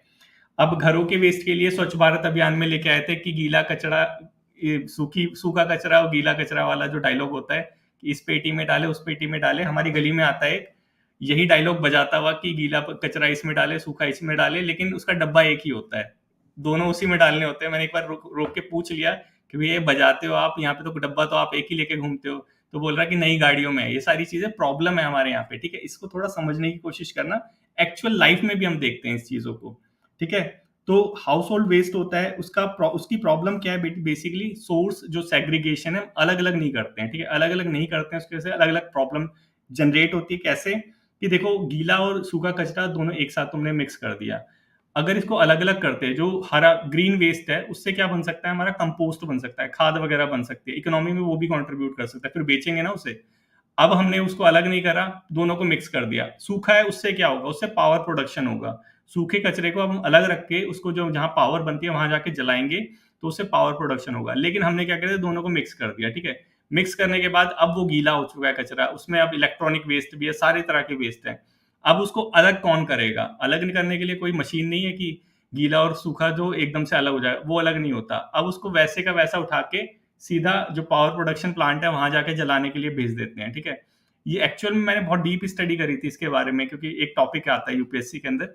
तो वहां पे वैसे का वैसा हमने भेज दिया, ठीक है। दिल्ली के अंदर 3 प्लांट है ये, वहां पे गया, वहां पे जलाएंगे उसे, ठीक है। वहां पे जलाएंगे, अब वहां से टॉक्सिक ह्यूम्स निकलेंगी, ठीक है। वो जो आसपास का एनवायरमेंट है उसको पॉल्यूट करेगी, बीमारियां फैलाएगी, फिर हेल्थ केयर पे खर्चा बढ़ेगा, ठीक है। समझ आया सोर्स सेग्रीगेशन ना करने का हमारे एनवायरमेंट पे कैसे फर्क पड़ रहा है। अर्बनाइजेशन, बेसिकली रीजन क्या है, अर्बनाइजेशन। नेक्स्ट हम क्या करेंगे कि इस वेस्ट को हम लैंडफिल में जाके दाब देंगे। लैंडफिल क्या होता है कि जैसे बुराड़ी वाला जो दिल्ली में रहता है उसको पता होगा, बुराड़ी में क्या है कि वहां पे कूड़े का ढेर लगा हुआ है। वहां पे क्या होता है, लैंडफिल में क्या होता है, बेसिकली एक लैंड होता है, गड्ढा खोदते हैं, गड्ढे में हम गीला कचरा डालते हैं या फिर जो डिस्पोजेबल जो वेस्ट है उसको डालते हैं।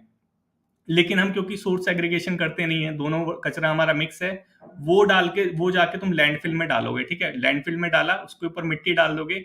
अब ये जो प्लास्टिक है, अब ये जो इलेक्ट्रॉनिक वेस्ट है, अब ये जो टॉक्सिक वेस्ट है वहां पे, वो खत्म तो होगा नहीं। अब वहां पे बारिश आएगी, बारिश से वो जो पानी होगा उस वेस्ट में जाएगा, उस वेस्ट से जाके फिर वो नीचे नीचे परकोलेट करेगा और फिर वो ग्राउंड वाटर में मिल जाएगा। ग्राउंड वाटर मिलेगा तो क्या होगा, अब वो ग्राउंड वाटर को जो पिएगा उसमें फिर बीमारियां फैलेगी। ये बहुत बड़ी प्रॉब्लम है। Simple reason, urbanisation source aggregation waste में करते नहीं है, ठीक है। यही सारी चीजें यहाँ पे डिस्कस कर रखी है। ये देखो कि बर्न करते हैं, टॉक्सिक हो जाता है, लैंडफिल में डालते हैं, कंटेमिनेट हो जाता है। इसका एग्जांपल देखो, भलसवा लैंडफिल दिल्ली के अंदर है, वहां पे आए दिन आग लगती रहती है। गर्मी, अभी जो हीट वेव चलेगी, दिल्ली में कॉन्क्रीटाइजेशन तो चल रहा है, कॉन्क्रीट जंगल है, ठीक है। कंक्रीट जंगल की वजह से गर्मी बढ़ेगी, गर्मी की वजह से हीट बढ़ेगी, हीट की वजह से जो लैंडफिल है वहां पे आग लगेगी, अब आग लगने की वजह से और गर्मी बढ़ेगी। तो सोच के देखो कि चल क्या रहा है। ठीक है, समझ आया यहाँ तक? अब वही ये जो ग्राउंड वाटर है, इसमें वो परकुलेट करेगा, क्योंकि वहां लैंडफिल में हमने उसको दबा रखा है टॉक्सिक वेस्ट को, क्योंकि सेग्रीगेट हमने करा नहीं है। इतना समझ आएगा? हाँ, गाजियाबाद में भी लगती है आग। सो इसकी वजह से इसका एक एग्जाम्पल है, ये 24 परगना डिस्ट्रिक्ट है वेस्ट बंगाल में। वहां पे एक स्टडी हुई थी, तुम देखना सर्च मार के, कि वहां के जो लोग हैं वो ग्राउंड वाटर को पीते हैं। परगना बहुत गरीब डिस्ट्रिक्ट है, 24 परगना वेस्ट बंगाल का।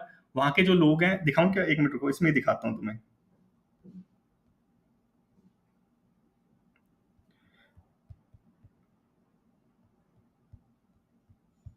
Arsenic problem. वहां पे क्या हुआ था, जो लोग थे ना, ये देखो, दिख रहा है? ये देखो, ये वाला हिस्सा। वहां पे क्या होता है, 24 परगना डिस्ट्रिक्ट में वहां के जो लोग हैं वो ग्राउंड वाटर पीते हैं। ठीक है, अब ग्राउंड वाटर धीरे धीरे खत्म हो रहा है, क्योंकि हम होली में उसको बहा रहे हैं, हमने देखा था क्लाइमेट चेंज में। तो अब ग्राउंड वाटर खत्म कर रहे हैं, और ये जो लैंडफिल वाला सीन चल रहा है, ये तो चल ही रहा है कि टॉक्सिक जो है परकुलेट कर रहे हैं, ग्राउंड वाटर में मिल रहे हैं।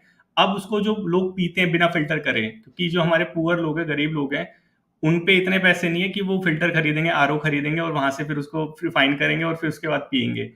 वो डायरेक्ट पीते हैं। ठीक है, डायरेक्ट कंज्यूम करने की वजह से हो रहा है, उनको कैंसर की प्रॉब्लम हो रही है। ये 24 परगना की रिपोर्ट है, और वही यहाँ पे मैंने डिस्कस करी कि आर्सेनिक वाटर कंटेमिनेट, जो आर्सेनिक वाटर है उसको पीने की वजह से जो कैंसर की प्रॉब्लम है वो जनरेट हो रही है। तो सोच के देखो, अर्बनाइजेशन का सिंपल सा एक कॉन्सिक्वेंसेज है वेस्ट। उस वेस्ट की वजह से कितनी बड़ी प्रॉब्लम जनरेट हो रही है। तो ये छोटी छोटी चीजें हैं, जिसको अगर डिस्कस करोगे ना ऐसे के अंदर, बहुत जबरदस्त ऐसे बन जाएगा। ठीक है, और एक चीज क्या है, वेस्ट में आता है बायोमेडिकल वेस्ट। ठीक है, इसके लिए अलग से एक रूल है हमारी इंडिया में, जो बड़े बड़े हॉस्पिटल है जैसे एम्स वगैरह हो गया, अपोलो वगैरह, ये फॉलो करते हैं, कोई डाउट नहीं है इसमें। ठीक है, लेकिन जो क्लिनिक्स हैं, लेकिन जो यहाँ छोटे छोटे मेडिकल वो खुले हुए हैं गली गली में, ये थोड़ी ना फॉलो करेंगे, इन पे थोड़ी ना लागू होता है। कौन आएगा यहाँ पे चेक करने के लिए? ये क्या करते हैं कि कूड़े वाला आता है, अपना मेडिकल वेस्ट लिया और कूड़े वाले में डंप कर दिया, भैया अब देख लेना, इसको 10 रुपए पकड़ा दिए उसे। होता है नहीं होता, एक्चुअल में तो यही होता है ना ग्राउंड में। तो उसकी वजह से क्या होता है कि वो जो वेस्ट है, बायोमेडिकल वेस्ट है, उसकी वजह से कंटेमिनेशन हो जाता है। ठीक है, कंटेमिनेशन के चांसेस रहते हैं बेसिकली, और उससे हेल्थ हैजार्ड भी फैलने के चांसेस रहते हैं। अब यहाँ पे शायद तुम्हारे बैच में डिस्कस करा था मैंने, कि जो कोविड टाइम में क्या हुआ था ना, कि एक एंजाइम की टेक्नोलॉजी लेके आए थे, कि जो हमारा वेस्ट वाटर है उससे पता लगा रहे थे कि कौन से एरिया के अंदर कितने ज्यादा कोविड के केसेस हैं। वेस्ट वाटर से पता लगा रहे थे, नाली के पानी से पता लगा रहे थे कि कितने ज्यादा कोविड केसेस कौन से एरिया के अंदर है। तो ये क्या है, कहीं ना कहीं बता रहा है कि वो जो सारा जो हिस्सा है वो वेस्ट में आ रहा है। उसी चीज को यहाँ पे डिस्कस करा है, बायोमेडिकल वेस्ट के हेल्थ हैजार्ड्स, अगर उसको ढंग से डिस्पोज नहीं करते एज पर लॉ। ठीक है, तो इतना समझ आया कि अर्बनाइजेशन का वेस्ट मैनेजमेंट वाला पार्ट, अर्बनाइजेशन का हीट वाला पार्ट, अर्बनाइजेशन का एनवायरमेंट वाला पार्ट। ठीक है, ये कॉन्सिक्वेंसेज है, ब्रॉड कॉन्सिक्वेंसेज। जरा सा डिस्कस करना है तुम्हें। ठीक है, और क्या चीज होती है, एक और चीज होती है, देखो ये लड़की बेचारी देख रही है, इसका गांव इसके नीचे दब गया अर्बनाइजेशन के बीच में। और अभी एक रिपोर्ट भी आई थी ऐसे ही, कि शायद नोएडा की थी, पता नहीं कहाँ की थी, कि एक आदमी जहाँ पे उसका गांव था पहले, वहीं पे अब वो मजदूरी कर रहा है, क्योंकि वहां पे बड़ी बड़ी बिल्डिंगें खड़ी हो चुकी हैं। ठीक है, तो वैसे ही उसी को ध्यान में रखते थोड़ा ये सीन बनाया। तो देखो, अर्बनाइजेशन में एक एक प्रॉब्लम और है। वो कौन सी प्रॉब्लम है, कि ये मेल्टिंग पॉइंट है। ये क्या चीज है, मेल्टिंग पॉइंट है। देखो, अर्बनाइज एरिया हमने देखा था, इसका पॉजिटिव क्या है कि यहाँ पे कास्ट बेस्ड सिस्टम नहीं है। ठीक है, यहाँ पे क्लास बेस्ड सिस्टम है। जितनी मेहनत करोगे उतना तुम्हारा जो दर्जा है वो ऊपर की तरफ जाएगा। ठीक है, अब यहाँ पे क्या होता है कि डिफरेंट कास्ट के डिफरेंट रिलीजन के लोग एक साथ आके मिलते हैं यहाँ पे। ठीक है, अब मिलने के बाद ये आते हैं बिल्कुल अकेले अकेले, सेपरेट रहते हैं ना, एक परिवार है जैसा, दो परिवार है, तो ये आइसोलेशन थोड़ा सा फील करते हैं अपने अंदर, कि यार थोड़ा सा कि लड़ाई वड़ाई होगी तो यार कौन हमारा साथ देगा, हमारे तो ताऊ जी भी गाँव में बैठे हुए हैं, पूरा परिवार गाँव में, हम यहाँ पे अकेले हैं। तो ये जो आइसोलेशन वाला जो वो उनका इनसिक्योरिटी फीचर रहता है, उसकी वजह से, इनसिक्योरिटी जो फियर होता है उसकी वजह से वो क्या करते हैं, वो किसी ऑर्गेनाइजेशन से जुड़ने की जरूरत करते हैं, जो शहरों के अंदर बेसिकली ज्यादा होती है, कि ये जो ऑर्गेनाइजेशन है इससे वो जुड़ते हैं। नाम नहीं लूंगा मैं यहाँ पे, आपको पता है कितने सारे हैं यहाँ पे, कि किसी से भी जुड़ गए, जुड़ने के बाद वो क्या करते हैं कि वहां से अब वो थोड़ा सा स्ट्रांग फील करते हैं कि हाँ यार अब कोई है हमारे पास। अब वो जो ऑर्गेनाइजेशन है उनका पॉलिटिकल लिंकेज रहता है, ठीक है। अब कुछ करना होता है, जैसे दंगे वगैरह हो जाते हैं, शहरों में ज्यादा होते हैं, तो उसका लिंकेज कहीं ना कहीं अर्बनाइजेशन के इस आइसोलेशन वाले पार्ट से जुड़ा हुआ है। यही यहाँ पे डिस्कस किया गया है कि अर्बनाइजेशन में मेल्टिंग पॉइंट है, सारे रीजन के लोग यहाँ पे आते हैं और एक साथ मिलते हैं। वो सारी चीजें जो अभी डिस्कस करी है वही यहाँ पे डिस्कस किया गया है। उसकी वजह से कॉम्युनल टेंशन पैदा होती है, ठीक है। ये क्या है, अर्बनाइजेशन का कॉन्सिक्वेंसेस, समझ आया। तो मेजर जो चीजें हैं वो डिस्कस कर चुके हैं। अब छोटी मोटी चीजें फिर देख लेते हैं कि अगर थोड़ा बहुत स्पेस बच जाता है तो लिख देना, ठीक है। अब अर्बनाइजेशन की वजह से हमने देखा था पॉपुलेशन वाला हिस्सा, पॉपुलेशन डेस्टिट्यूशन, स्लम्स वगैरह, स्लम्स और क्राइम, वही सारी चीज अर्बनाइजेशन की वजह से भी होती है कि अर्बनाइजेशन की वजह से ओवर पॉपुलेटेड एरिया हो जाता है, स्लम्स वगैरह आते हैं और फिर क्राइम के जो इंसिडेंट्स है वो बढ़ जाते हैं। पॉपुलेशन वाला यहाँ पे क्लब कर देना, ठीक है, समझ आया। नेक्स्ट देखते हैं कि और क्या होता है कि अब देखो शहर वाला जो हिस्सा है, एक चीज खुद बताओ, खुद सोच के बताओ कि शहर वालों पे गाड़ी ज्यादा रहती है, बाइकें ज्यादा रहती हैं या गांव वालों के पास। देखो एक मेरा परिचित आया था यहाँ पे हमारे घर में, और यहाँ पे आने के बाद वो कोस रहा था, कह रहा है कि यहाँ वो लोग बहुत फालतू खर्चा करते हैं। क्यों खर्चा करते हैं? कह रहा है कि यहाँ पे घर में 3 मेंबर रह रहे हैं और 3 गाड़ियां खड़ी है घर में। तो कह रहा हमारे गाँव में तो एक से काम चला लेते हैं। तुम तो चलाओगे क्योंकि तुम्हारे यहाँ पे इनकम लेवल कम है। हमने देखा था 40% पैसे है सिर्फ उनके पास, हम पे 60 है और हम सिर्फ 31 लोग हैं। तो यहाँ पे क्या होता है कि जो इनकम लेवल है वो ज्यादा होता है, उसकी वजह से क्या होता है, गाड़ी वगैरह ज्यादा खरीद लेते हैं, शोबाजी ज्यादा करते हैं, उसकी वजह से ट्रैफिक कंजेशन हो जाता है। बेसिकली पॉइंट वो था कि यहाँ पे ट्रैफिक कंजेशन रहता है। हाँ, सही बोल रहे हो एकदम अभिजीत। और ट्रैफिक कंजेशन ज्यादा रहता है और उसकी वजह से पॉल्यूशन की प्रॉब्लम भी बढ़ती है। दिल्ली उसका बहुत बड़ा एग्जांपल है। और रोड रेज वाली एक प्रॉब्लम है, वो भी इसमें कंक्लूड कर लेना कि अर्बनाइजेशन की वजह से ये भी प्रॉब्लम जनरेट होती है, ठीक है। और क्या चीज होती है, देखो टूरिज्म को भी इफेक्ट करता है। ये वाला पॉइंट लिखना तो ज्यादा अच्छा रहेगा, जनरल पॉइंट में भी ये वाला अच्छा पॉइंट है। टूरिज्म को कैसे इफेक्ट करता है अर्बनाइजेशन, ये वाला पॉइंट थोड़ा समझो कि टूरिज्म को कैसे, भाई अर्बनाइजेशन हो रहा है तो टूरिज्म तो ज्यादा आना चाहिए।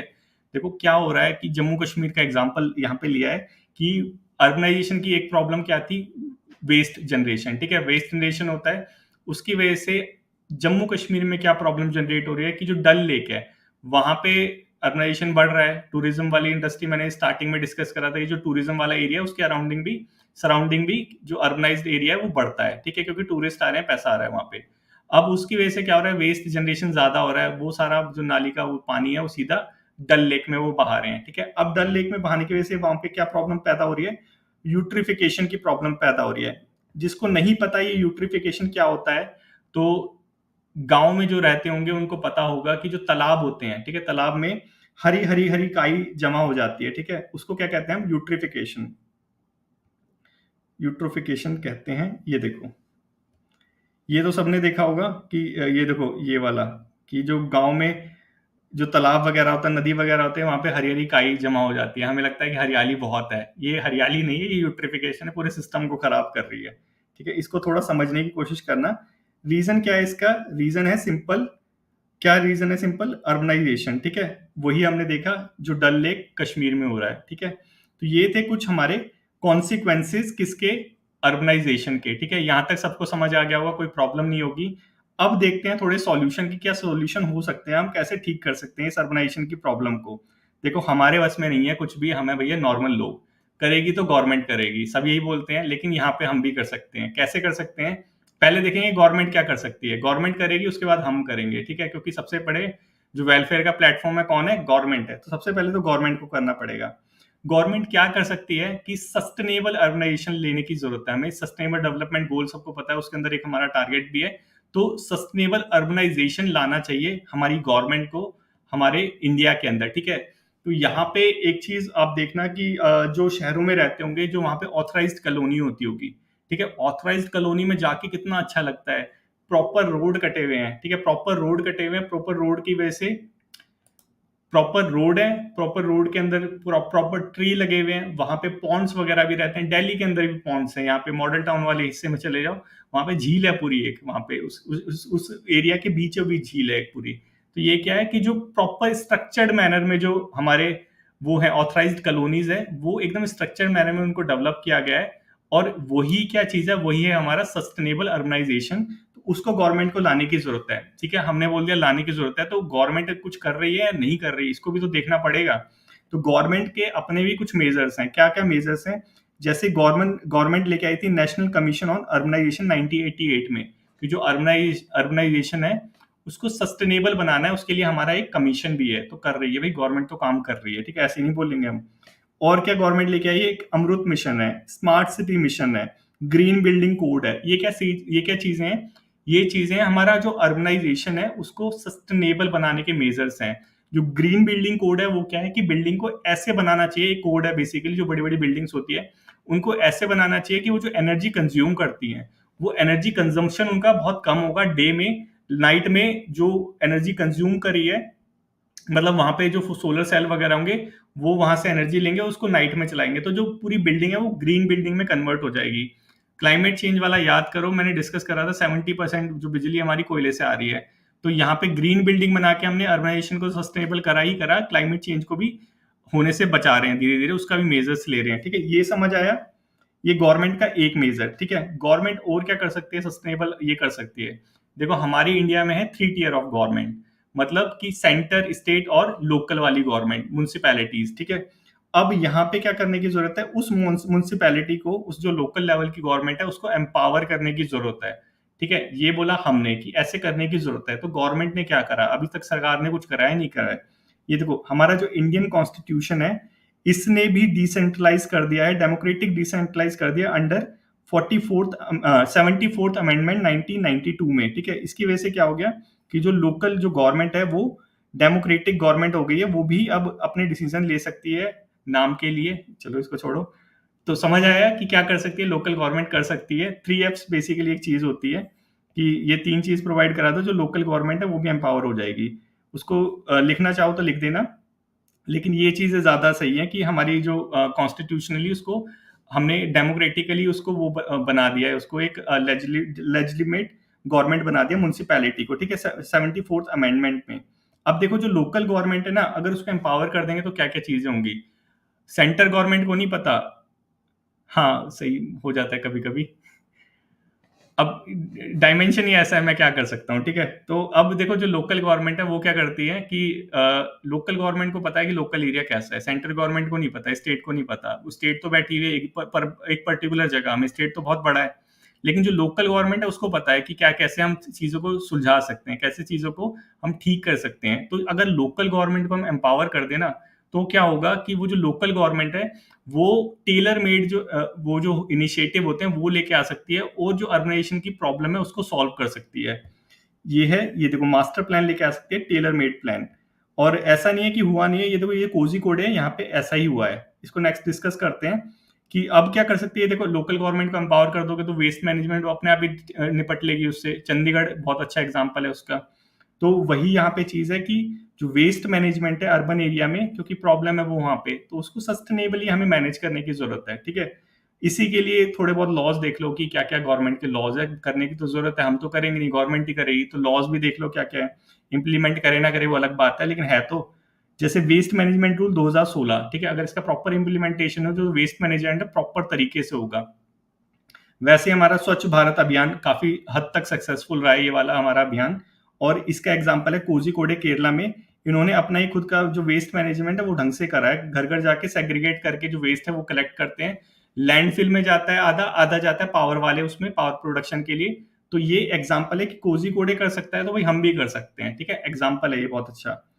और देखते हैं और क्या चीजें हैं। अब देख लिया हमारी गवर्नमेंट क्या क्या कर सकती थी। ठीक है, गवर्नमेंट पावरफुल एंटिटी है, उसने वो क्या कर सकती थी हमने देख लिया, और क्या कर रही है वो भी देख लिया। ठीक है, क्या करना चाहिए और क्या कर रही है वो दोनों चीज देख ली। अब देखते हैं कम्युनिटी लेवल पे कि हम जब एक सोसाइटी के अंदर रहते हैं तो सोसाइटी भी तो कुछ कर सकती है, उसमें भी तो पावर है, क्योंकि एकता में बल है, सबने सुना है। तो सोसाइटी में पावर है, सोसाइटी भी कुछ कर सकती है। कम्युनिटी लेवल पे बेसिकली हम क्या प्रोवाइड करा सकते हैं? Circular economy. सर्कुलर इकोनॉमी बहुत अच्छा कॉन्सेप्ट है। क्या चीज है कि हम हर चीज को जहां से स्टार्ट करते हैं वहीं पे एंड भी कर सकते हैं। जैसे हमने जैसे प्लास्टिक को बनाया, ठीक है, जैसे हमने वेस्ट जनरेट करा, उस वेस्ट को फिर रिसाइकल करो, फिर यूज में लेके आओ, और फिर वो वेस्ट बन जाएगा, और फिर इसको यूज करो, फिर रिसाइकल करो, फिर यूज में लेके आओ। तो ये क्या है, बेसिकली पूरी सर्कुलर इकोनॉमी कन्वर्ट हो सकती है। और कौन कर सकता है उसको? हम कर सकते हैं, हमारी कम्युनिटी कर सकती है। और करा भी है, कर सकती नहीं, करा भी है। न्यू दिल्ली के अंदर एक नवजीवन विहार है। न्यू दिल्ली में नवजीवन विहार है, एक सोसाइटी है। तो यहाँ पे इस सोसाइटी ने क्या करा, यहाँ पे एक जो डॉक्टर थी, एक जो लीडर थी यहाँ पे, जिसने ये मतलब इनिशिएटिव लेके आई सर्कुलर इकोनॉमी का, इस सोसाइटी ने इम्प्लीमेंट करा कि उस सोसाइटी का जो 10,000 किलो जो वेस्ट जो पर ईयर जो वो जनरेट करते थे, उन्होंने उसको रिसाइकल करा, और वो जो पूरी सोसाइटी थी उसको अवार्ड भी मिला जीरो वेस्ट सोसाइटी का, कि वहां से उस सोसाइटी से कोई भी वेस्ट जनरेट नहीं होता, वो भी जो भी करते थे उसको पूरा रिसाइकल कर देते थे। ठीक है, तो हमने शायद जब एनवायरमेंट वाला वो पढ़ा था, क्लाइमेट चेंज वाला, तो हमने कैरिंग कैपेसिटी भी कुछ पढ़ा था। तो हर एक जो रिवर होती है सबकी कोई कैरिंग कैपेसिटी होती है, उसमें वेस्ट डालोगे वो रिसाइकल कर देगी उसको ऑटोमेटिकली, लेकिन उसकी कैरिंग कैपेसिटी से हम ज्यादा डाल देते हैं तो वो डिग्रेड हो जाती है। तो उसी कॉन्सेप्ट को यहाँ पे सर्कुलर इकोनॉमी में इस नवजीवन विहार ने यूज करा कि जो भी वो वेस्ट जनरेट करते थे उसको रिसाइकल कर देते थे, कुछ भी। ठीक है, तो ये एक एग्जांपल है सर्कुलर इकोनॉमी का, कम्युनिटी लेवल पे हम कर सकते हैं इसको। और एक और एग्जांपल है इंटरनेशनल वाला, तेल अवीव है, वो अपना जो वेस्ट है, वाटर वेस्ट की बात कर रहा हूँ, 75% जो वेस्ट है वाटर वेस्ट, उसको रिसाइकल करते हैं। मीन्स जो 75% वाटर वो जो वेस्ट करते हैं नालियों में बहाते हैं, उसको फिर से रिसाइकल करके फिर से यूज कर लेते हैं। तो ये एग्जाम्पल है किसका, सर्कुलर इकोनॉमी का। अब बोलोगे कि छी, पानी को, नाली वाले वेस्ट के पानी को वो यूज करते हैं, इंडिया भी करता है। क्या करता है कि उसको रिसाइकल करके जो सीवरेज ट्रीटमेंट प्लांट है वो क्या करते हैं, वही तो करते हैं, रिसाइकल करते फिर से नदियों में बहा देते हैं, नदियों से फिर से वो हमारे घर में आ जाता है। तो ये क्या है, सर्कुलर इकोनॉमी का एग्जाम्पल है, और इसको हमें इंप्लीमेंट करना चाहिए। और ये कुछ एग्जाम्पल है कि कर भी रहे हैं कम्युनिटी लेवल पे। ठीक है, और क्या चीज है कि हमने देखा था कि वेस्ट जनरेशन वाला जो वेस्ट मैनेजमेंट हमारा गड़बड़ा रखा है, सोर्स सेग्रीगेशन हमारा नहीं है। तो लेट से मान लो कि सरकार बहुत एकदम जोश में है, वो अलग अलग डब्बे भी लेके आ गई, वो जो मेरे घर के नीचे आता है वो एक डब्बा नहीं 2 डब्बे लेके आती है। लेकिन मेरी आदत ऐसी है कि मैं तो एक पन्नी में डाल के सीधा डब्बे के अंदर, चाहे सूखे में चाहे गीले में चाहे, मुझे फर्क नहीं पड़ता। ठीक है, तो वो क्या है कि हमें वहां पे क्या करना चाहिए, एक रिस्पॉन्सिबल सिटीजन के रूप में सामने आना चाहिए, और हमें अपने घर से ही 2 डब्बे रखने चाहिए घर के अंदर, और वहीं से सोर्स जो सेग्रीगेशन है, हमारा जो कूड़ा है वो अलग अलग सूखा और गीला अलग अलग करके हमें देना चाहिए। ठीक है, वो हमारी रिस्पॉन्सिबिलिटी है। और जो स्वच्छ भारत मिशन है उसने इसको काफी हद तक इम्प्लीमेंट करा है। जो बिहेवियरल चेंज है हमारा, जो एटीट्यूड हमारा चेंज है, वो इसने करा है। ठीक है, इसका एग्जाम्पल है एक लंदन में वो जो पता है क्या करते हैं, लंदन वाले लोग बहुत अच्छे लोग हैं। वो क्या करते हैं, वेस्ट सेग्रीगेशन कर लेते हैं, और सूखे कूड़े से वो क्या करते हैं कि 40 मेगावाट इलेक्ट्रिसिटी को प्रोड्यूस करते हैं। वो कोयला नहीं जला रहे, वेस्ट जला रहे हैं। देख लो कितने समझदार लोग हैं। तो हमें भी वैसे करना चाहिए कम्युनिटी लेवल पे, हमें ये रिस्पॉन्सिबल सिटीजन के रूप में सामने आना चाहिए। और हम क्या कर सकते हैं, देखो हमारे यहाँ पे हम जो सिटीजन जो डीडीए वगैरह के वहां पे रहते हैं, जो डीडीए उसमें कॉलोनी में रहते हैं, वो देखते होंगे कि कोई कोई पार्क है बहुत ग्रीन रहते हैं, कोई कोई पार्क जो है ऐसे ही बंजर पड़े हुए हैं। तो वो क्या चीज़ है कि हम उस पर्टिकुलर लैंड का जो हमें बेसिकली ग्रीन एरिया को एस्टेब्लिश करने के लिए दिया गया है, उसको हम अच्छे से यूज ही नहीं करते, हम सोचते हैं कि हमारा काम नहीं है। तो यहाँ पे कम्युनिटी को सामने आना चाहिए, उस एम्प्टी लैंड को एक ग्रीन एरिया में कन्वर्ट करना चाहिए। और जैसे कि इसके एग्जाम्पल है ग्रीन बेल्ट एरिया, आप सभी को पता होगा, जो दिल्ली में बहुत अच्छे अच्छे एरिया में रहते होंगे, उनके जो रोड है, मेन रोड है, उससे पहले एक ग्रीन बेल्ट बनी रहती है। ग्रीन बेल्ट मतलब कि वहां पे पेड़ वेड़ लगे रहते हैं प्रॉपर तरीके से। लेकिन हम जो लोग हैं वो एकदम एक्सट्रीम वाले अच्छे वाले लोग हैं, वो क्या करते हैं, उस ग्रीन बेल्ट को पार्किंग एरिया बना देते हैं, क्योंकि पार्किंग की हमारे यहाँ प्रॉब्लम है। और ये मैंने देखा एक्चुअल में कि ग्रीन बेल्ट को पूरा पार्किंग एरिया बना रखा है, पूरा वहां से घास वास काट रखी है, पेड़ भी काट रखे हैं काफी हद तक। तो ये हम एज अ सिटीजन हमें ठीक है, मैं ये बाद में पढ़ूंगा। ठीक है, तो ये जो हम एज अ सिटीजन है, हमें एक रिस्पॉन्सिबल सिटीजन के रूप में सामने आना चाहिए, और जो एरिया जिसके लिए उसको यूज करना चाहिए। एक यहाँ पे मियावाकी एक अर्बन फॉरेस्ट्री सिस्टम होता है। ये क्या होता है कि जो हमारा अर्बन में छोटा छोटा एरिया है उसको एज अ फॉरेस्ट हम डेवलप कर सकते हैं। जैसे ये दिख रहा है यहाँ पे कि ये बेसिकली एक पार्क है। ठीक है, इस पार्क को, छोटे से पार्क को देखो इसका लेंथ कितना बड़ा है, कि यहाँ पे 3-4 घर हैं, 3-4 घर यहाँ पे, और पूरा इसको फॉरेस्ट में कन्वर्ट कर दिया। ये है मियावाकी सिस्टम अर्बन फॉरेस्ट्री के लिए। तो इस कॉन्सेप्ट को हम यूज कर सकते हैं ताकि जो हमारा जो अर्बनाइजेशन है उसको सस्टेनेबल अर्बनाइजेशन बनाया जा सके। तो यहां तक समझ आया कि हम एज अ कम्युनिटी क्या कर सकते हैं। अब देखते हैं एज अ इंडिविजुअल हम क्या कर सकते हैं। तो एज अ इंडिविजुअल हमने देखा था, ये जो हमारे माननीय प्रधानमंत्री जी है, मोदी जी, ये हाथ उठा के कह रहे हैं कि ढंग से लाइफ को जीना चाहिए, तुम्हें अडॉप्ट करनी चाहिए। लाइफ मतलब लाइफस्टाइल फॉर एनवायरनमेंट, कि हमें ऐसी लाइफस्टाइल को अडॉप्ट करना चाहिए जो एनवायरनमेंट के लिए सस्टेनेबल हो, ठीक है? कि प्लास्टिक की अब पॉलीथीन हम यूज नहीं करेंगे, अब हम एक बैग को यूज करेंगे ताकि उसको हम दोबारा दोबारा यूज कर सके। अब हम टिश्यू पेपर को यूज नहीं करेंगे, हम रुमाल यूज करेंगे ताकि उसको दोबारा दोबारा यूज कर सकते हैं। ये क्या सस्टेनेबल वे ऑफ लिविंग ना, कि हम टिश्यू पेपर एक बार पूछा फेंका, टिश्यू पेपर पूछा फेंका, मतलब क्या है कि ये क्या है, थ्रो अवे कल्चर है बेसिकली। तो इसको नहीं हमें अडॉप्ट करना है, हमें सस्टेनेबल लाइफ को जीना है, ठीक है? वही है लाइफ। इसको हमने पहले भी पढ़ चुके हैं क्लाइमेट चेंज वाले में शायद। और यही है कि हमें जो हमारा वेस्टफुल जो कंजप्शन है उसको माइंडफुल कंजम्पशन में हम यूज कर सकते हैं। एज अ इंडिविजुअल मेजर हम ये ले सकते हैं, ठीक है? और यहाँ पे मदर टेरेसा जी का एक कोट है, उसको यूज करते हैं और सारी चीज यहीं पे क्लियर हो जाएगी कि मदर टेरेसा जी क्या बोलती है। I only feel angry when I see waste, ठीक है? वेस्ट को देख के गुस्सा आता है। When I see people throwing away things we could use, मतलब कि वही सारी चीज जैसे मैंने बताया था कि शहरों में पैसा ज्यादा है, आधा खाया आधा फेंका, आधा यूज करा आधा फेंका, ये सारी चीजें। कि मदर टेरेसा जी बोलती हैं कि उनको कब गुस्सा आता है कि जब लोग जो चीज हम यूज कर सकते हैं उसको भी फेंक देते हैं, उसको भी वेस्ट में कन्वर्ट कर देते हैं। तो बेसिकली वो क्या है, वही है लाइफ हमारी, कि हमें अब ऐसी लाइफ जीनी है इंडिविजुअल के तौर पे कि वो हमारे एनवायरनमेंट के लिए सस्टेनेबल हो, तभी जो हमारा अर्बनाइजेशन है वो सस्टेनेबल हो पाएगा। तो इसी के साथ जो हमारा आज का लेक्चर है उसको एंड करते हैं। और अगर अब किसी को डाउट हो तो आप वो पूछ सकता है मेरे से।